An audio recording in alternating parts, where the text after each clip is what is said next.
For more on the ship disaster and the uprighting of the boat, we're joined by Tim Taylor in New York. He's president of Tiburon Subsea Services, a corporation dedicated to ocean research and exploration. Tim, welcome back. Hi, how you doing? So explain to us why this salvage operation is considered so tricky. Well, it's actually a little easier since it's not out in the open water, but because of the currents, because of low visibility, it creates a lot of stress on the boat from the hydraulics from the river actually running. So these guys have to really plan this out.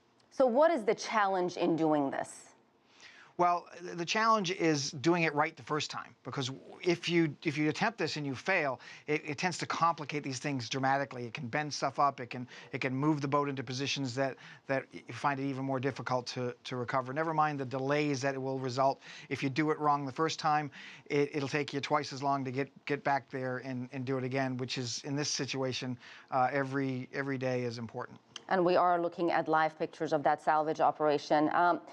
Tim, we're hearing from officials that they're promising to respect the dignity of the victims. What does that mean exactly? Can you explain to us? Well, they're going to take as much care as they can when recovering this vessel and bringing it up.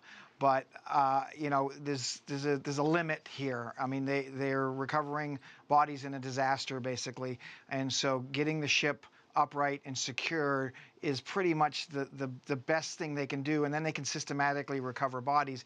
It's not going to be like the Costa Concordia, which took a year before, or over a year before they found the last body. This should make things run much more smoothly and help the families regain their loved ones. And once again, we are looking at live pictures of that salvage operation in Jianli province. It's a little after 5 a.m. local time.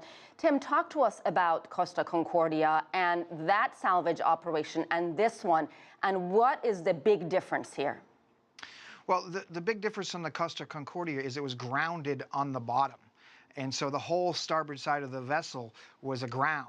This seems to be totally upright and kind of floating. So they have room to work. They have water all around the ship and they can move it. When you're on the bottom, you're fighting a lot more of gravity and basically the elements. It's sitting hard on the bottom. You got a hard point. You have to lift the whole ship. At this particular point, the ship is pretty much floating on its own. They just have to raise it far enough to where they can spin it.